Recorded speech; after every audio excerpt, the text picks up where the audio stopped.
존경하는 박병석 국회의장님, 그리고 선배 동료 의원 여러분, 미래통합당 비례대표 전주혜 의원입니다.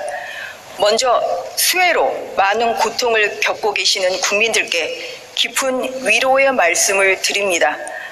저는 21대 국회에 들어오기 전 28년간 법조인으로 일해왔습니다. 그중 22년은 판사로 일했습니다.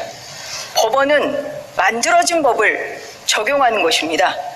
법이 국민 정서에 안 맞는다고, 또 법에 오류가 있다고 해서 판사가 법 적용을 마음대로 할 수는 없습니다. 판사로 일하면서 가장 속상하고 안타까웠던 순간이 바로 이런 때였습니다. 잘못 만들어진 법 때문에 응당 처벌해야 할 피고인에게 무죄를 선고해야 할 때, 또 처벌 가치가 없는 사람에게 유죄를 선고해야 할 때 정말 안타깝고 속상했습니다. 그래서 이번에 국회에 들어오면서 다짐한 것이 정말 법을 잘 만들어 보아야 되겠다는 것이었습니다. 기대감도 있었습니다.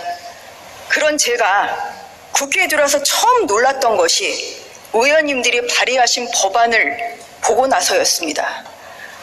취지는 좋았지만 법률 전문가인 제가 보기에는 나름식 같은, 또 다듬어지지 않은 법안이 많이 있었습니다.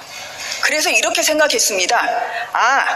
지금은 나름식 같지만 해당 상임위에서 꼼꼼하게 법안을 검토하고 법사위 체계자구 심사 등을 거쳐서 하나하나 과정을 통해서 다듬어지고 익혀져서 완성품의 상태로 국민들에게 선보여지는 것이구나. 지금 이 순간 가장 참담한 것이 이것입니다. 이번 국회에서 통과한 임대차 3법, 그리고 부동산 세법, 과연 국회가 최선을 다했습니까?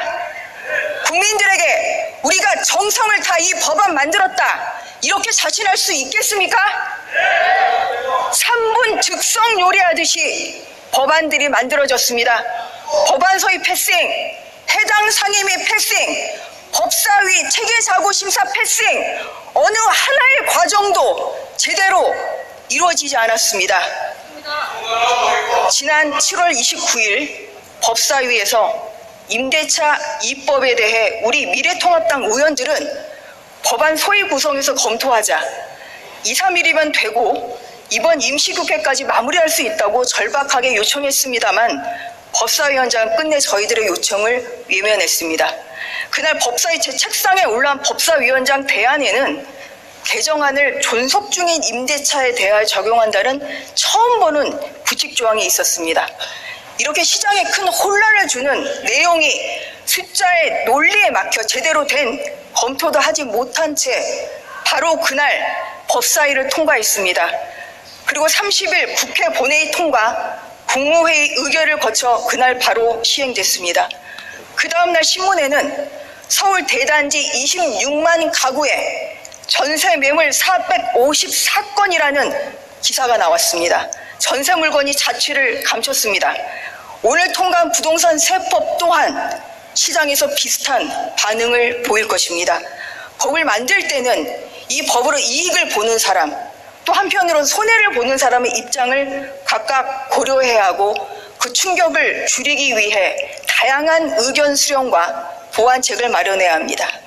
예상치 못한 부작용까지 미리 예측해서 법 시행으로 억울한 피해를 보는 사람이 없도록 해야 합니다. 이것이 법의 안정성이고 국회의 역할입니다. 이번 국회에서 여당은 우리가 마음먹으면 못할 것 없다는 것을 마음껏 보여줬습니다. 대신 입법부로서의 국회 본연의 역할, 국민들에게 주어야 할 법적 안정감을 잃었습니다. 33년 독하게 벌어 임대 사업한 게 죄냐는 한 자영업자의 절규가 들리십니까? 내가 왜 부동산 투기꾼이냐는 국민의 분노가 들리십니까?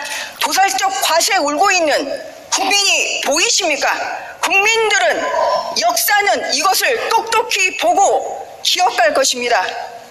하지만 이 순간도 저는 두렵습니다. 이런 상황이 되풀이할 때 우리가 무엇을 할 수 있을지 두렵습니다만 국민을 바라보면서 국민의 편에서 국민과 함께 나아가겠습니다. 감사합니다.